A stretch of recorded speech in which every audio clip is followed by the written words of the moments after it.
আল্লাহু আকবাৰ।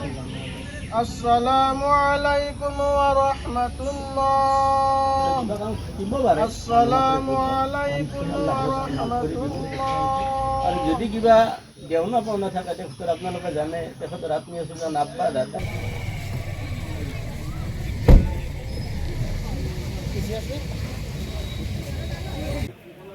আল্লাহু আকবার। আসসালামু আলাইকুম ওয়া রাহমাতুল্লাহ। আসসালামু আলাইকুম ওয়া রাহমাতুল্লাহ।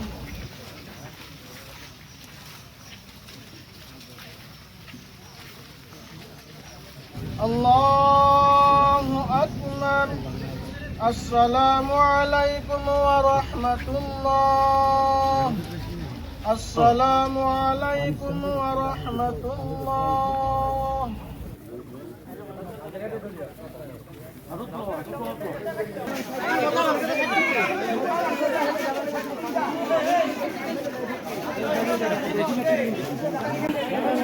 সাইকেলের রোগী রোগী রে মানে সাইকেল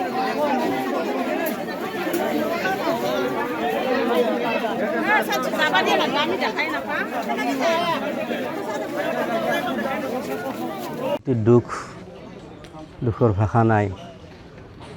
আমাৰ হৰিয়াবাৰ জামাতৰ মোৰে দাদা মুজিবুৰ ৰহমান প্ৰয়াত সমীৰুদ্দিন আহমেদৰ ডাঙৰ ল'ৰা মুজিবুৰ ৰহমান বৰ্তমান মালিকুচি নিবাসী। তেখেতৰ প্ৰথম সন্তান জাহিদ আলম ওৰফে আমি মিঠু বুলি মাতোঁ, অতি মেধাৱী ছাত্ৰ। সুদূৰ উজবেকিস্তানলৈকে তেওঁ মেডিকেল পঢ়িবলৈ গৈছিল। বহুত আশা বুকুত বান্ধি লৈ গৈছিল, অতি মেধাৱী আছিল। কিন্তু আল্লাহৰ হুকুম, দুখৰ বিষয়, যোৱা 10 তাৰিখে তেওঁ তাতেই উজবেকিস্তানতে হিজৰত প্ৰক্ৰিয়া বন্ধ হৈ আকস্মিকভাৱে মৃত্যু সাৱটি লয়। আৰু অশেষ প্ৰচেষ্টাৰ অন্তত চৰকাৰী পক্ষ, আমাৰ ভাৰত চৰকাৰৰ বৈদেশিক মন্ত্ৰী মাননীয় পবিত্ৰ মাৰ্ঘেৰিটা দেৱ, আমাৰ নলবাৰী সমষ্টিৰ বিধায়ক তথা মন্ত্ৰী জয়ন্ত মল্লদেৱৰ প্ৰচেষ্টাত উজবেকিস্তানৰ পৰা ভাৰতলৈ অনাৰ যি দায়িত্ব পালন কৰিলে তাক লৈ আমি তেখেতসকললৈ কৃতজ্ঞতা জনাইছোঁ। আমি সকলো তেখেতসকললৈকে চিৰকৃতজ্ঞ। শোকসন্তপ্ত পৰিয়ালৰ লগত আমি সদায় সমবেদনা জ্ঞাপন কৰিম। আৰু ইয়াত আজি জানাজাত যিখিনি মানুহ আহি চামিল হ'ল শেষ যাত্ৰাত, আমি সকলোলৈ ধন্যবাদ জ্ঞাপন কৰিছোঁ। তেখেত জান্নাতবাসী হওক, বেহেজগামী হওক। আৰু জাহিদ আলম আমাৰ নলবাৰীৰ বিশিষ্ট সাংবাদিক এম মুজিবুৰ ৰহমানৰ ডাঙৰ ককায়েকৰ ল'ৰা। তেখেতসকলৰ পৰিয়ালৰ প্ৰত্যেককে আমি সমবেদনা জ্ঞাপন কৰিছোঁ। মৃতকৰ চিৰসান্তনা কামনা কৰিছোঁ। বেহেজ পোৱাৰ লক্ষ্য, বেহেজ যাতে গমন হয় তাৰ বাবে আমি সকলোৱে দোৱা কৰিছোঁ। গতিকে সকলোৰে পৰা দোৱা মাগিছোঁ যাতে পৰিয়ালটোৰ শক্তি দান কৰে ওপৰৱালাই।